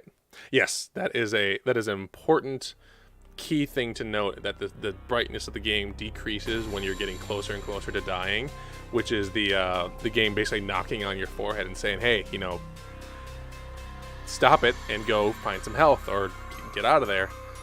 Because I'm really bad at looking at the top left of the screen when things get hairy and knowing exactly how close I am to biting the dust. So again, here's a mission I have not played. Let's see how well this goes.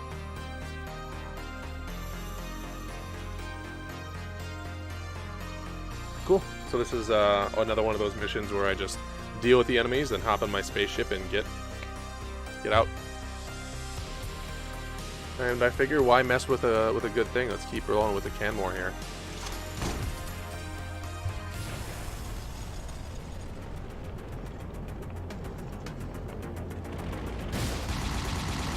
Hey, fellas.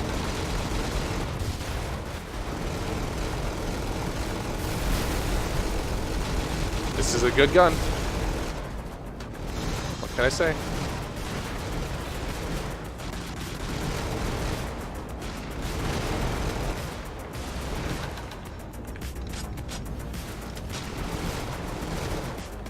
I like this gun a lot.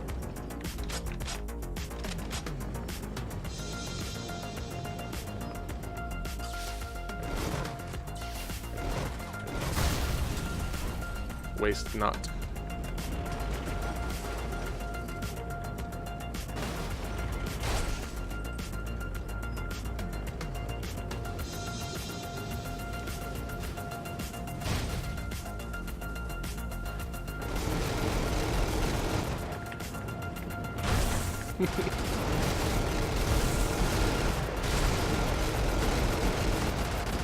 Oops, gotta activate the go juice. There we go.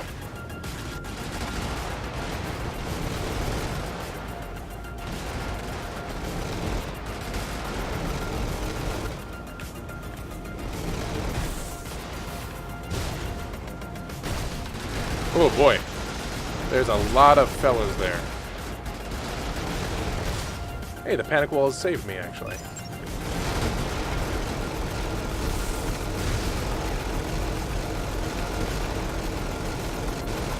Alright, so they see this fella here running up to me. He got the red light on. That means he is a walking bomb, so I gotta deal with him before he gets close to me.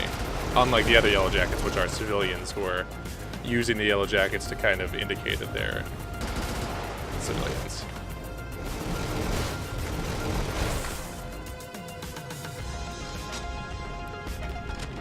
That's how those loyalists will get you.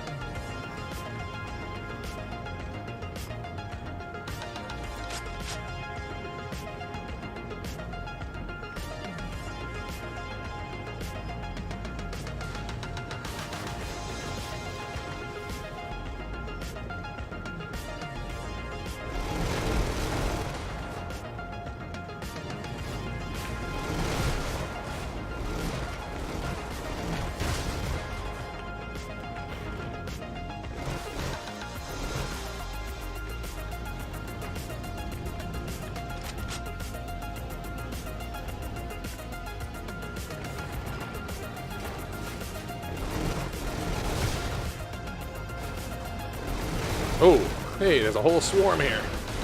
Crap.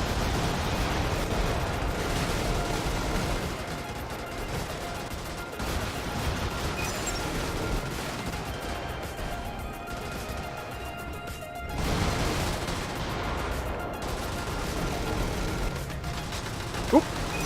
Just about got by that fellow with the bomb there. Saw him at the last second.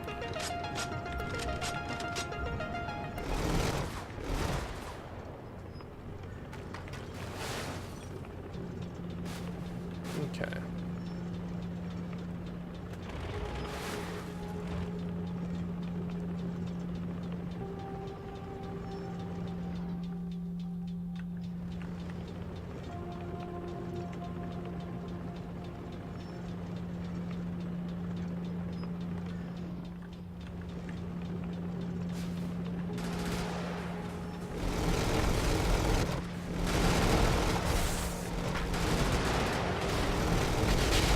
Shit.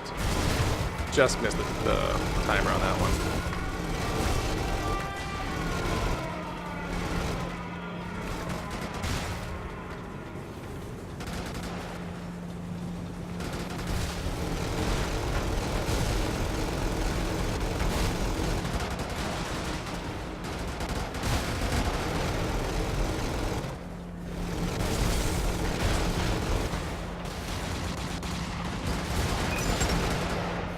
Oh, ran out of juice.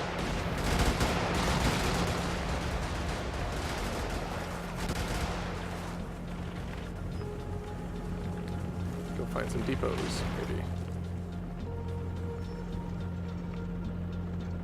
Nope, wrong one.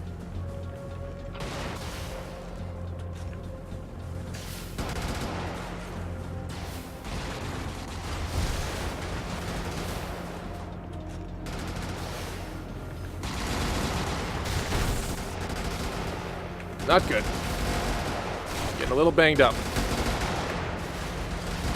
Getting real banged up, actually. Fudge. Just finished the objective, too. Hamina.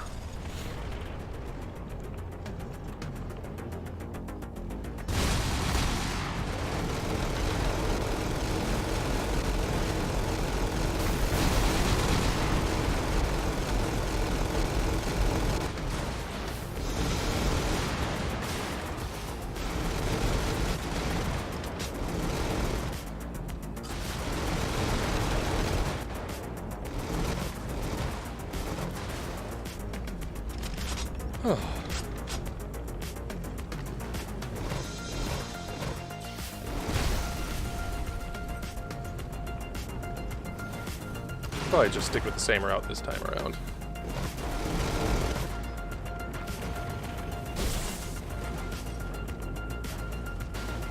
Mm-hmm.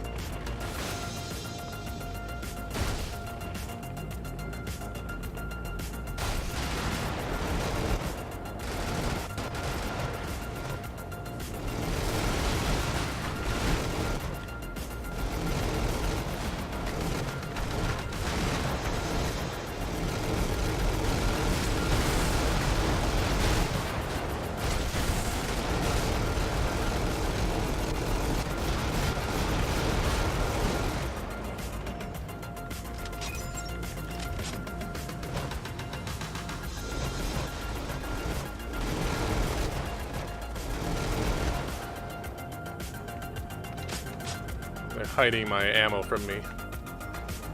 Luckily, I don't use that weapon as much, so that's not as big of a problem.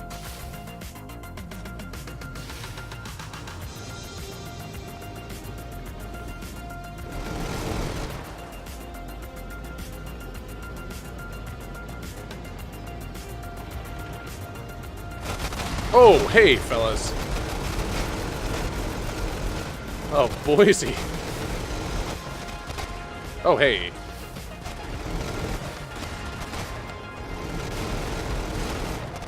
Okay, let's, Jays. Okay. I'm just gonna...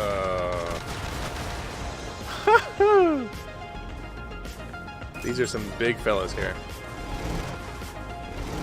I'm running low on ammo, too.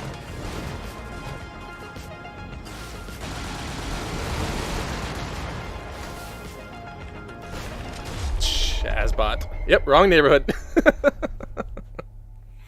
Alright, I got one more. I got time for one more, I think, before I call this one lost to time.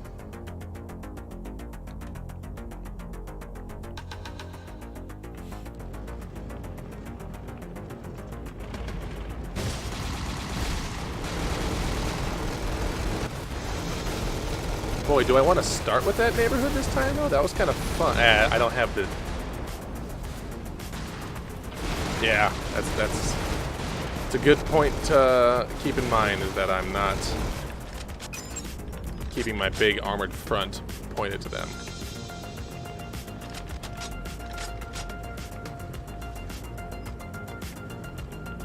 Kind of get a little flustered and I start forgetting about important bits like that.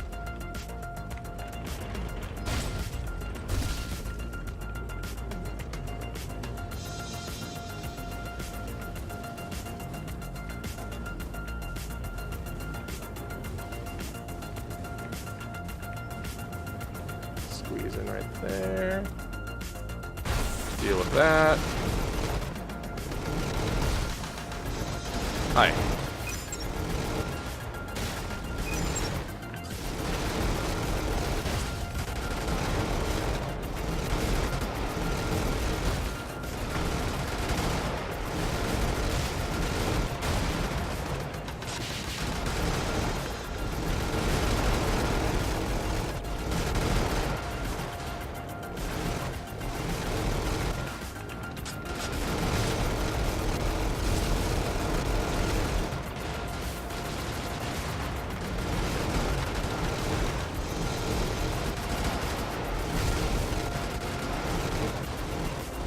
Thank you. Yeah, tanks are not my specialty in any way. The controls for the mechs are essentially the same, but I just tend to do better with them. I think the play style just feels different, and you know, they're more mobile with being able to step over things a lot more easily. So I lean into that play style a lot more easily than the old standard treaded tanks.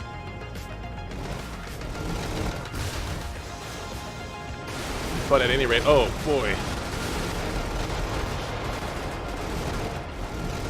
The big guns on this thing are saving me more than really anything.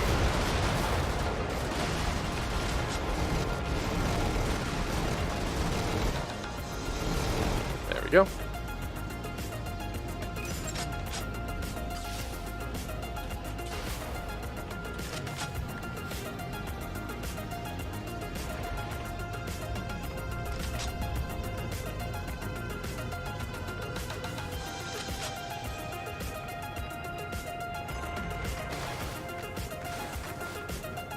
I am about 2/3 of the way to the objective here, so that's good progress. Yes, that is it's a key aspect of this game, is that especially certain vehicles that just have a bunch of shields stored up in them, never a bad decision to just charge them and drink their delicious shield berries that you can use to suck in those nutrients, nutrify yourself, nutritionalize yourself.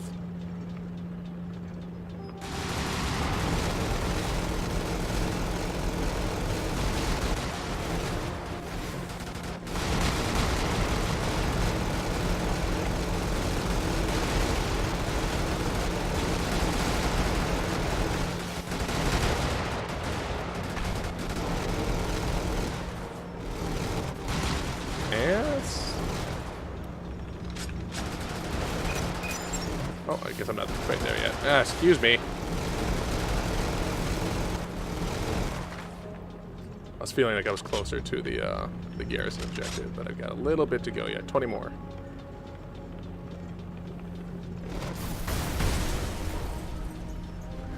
What do we say to the gas station of death? Not today.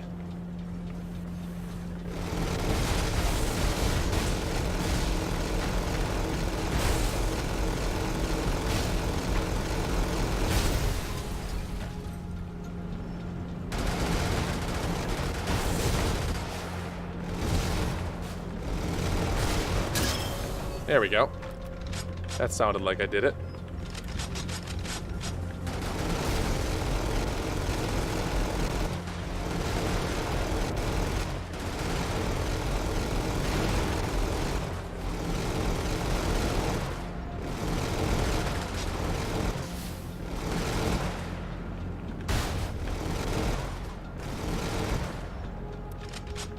Okay.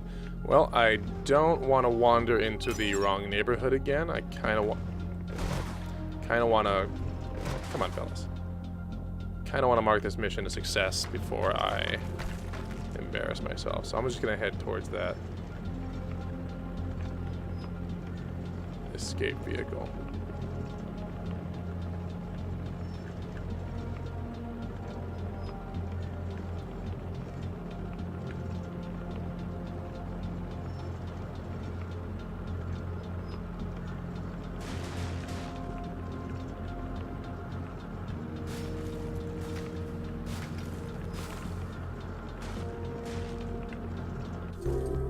Did it. Got me and my paper plate off the planet.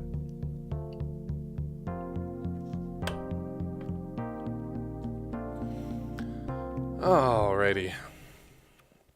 I'll do a quick and easy one to finish the night.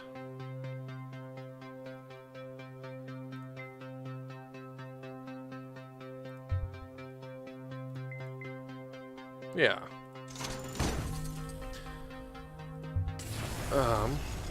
So this has been Brigador. Stellar Jockeys make this game.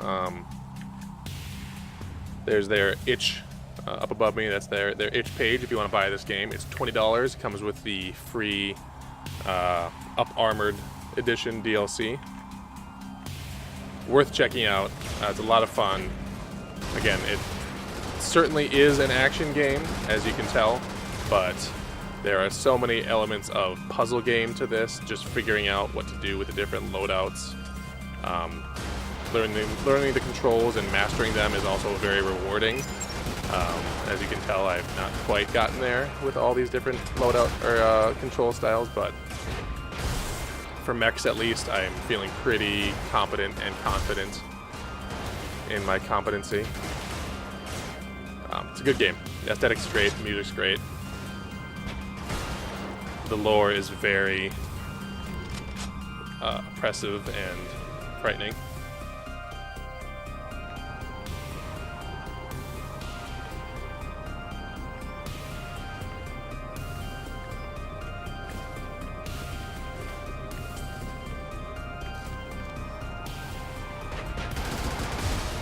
Oh! Boy howdy.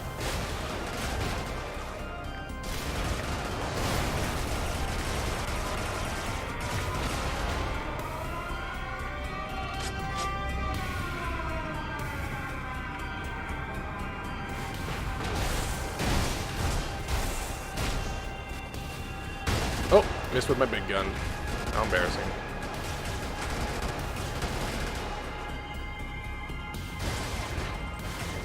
Yeah, so this fellow's got a real big main cannon, but it only has 12 shots when fully loaded. And it is kind of a one-hit, like, make it count kind of thing. The reload is pretty slow. Secondary is just a big old shotgun, which in most situations pretty much does the trick, but its range is limited. Works good for these little piddly enemies, though.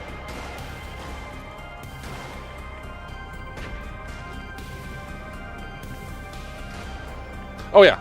I when I've got more time to sit and scope a situation out, I definitely play more, especially with the mechs that have the mortars. I play it a lot more slowly, but trying to make it at least decently entertaining, because I do take those missions very, very slowly, and I don't necessarily want to keep a captive audience watching me pixel by pixel creep forward and miss the first 3 shots, relocate. Not confident enough in my ability to do that to at least keep people entertained.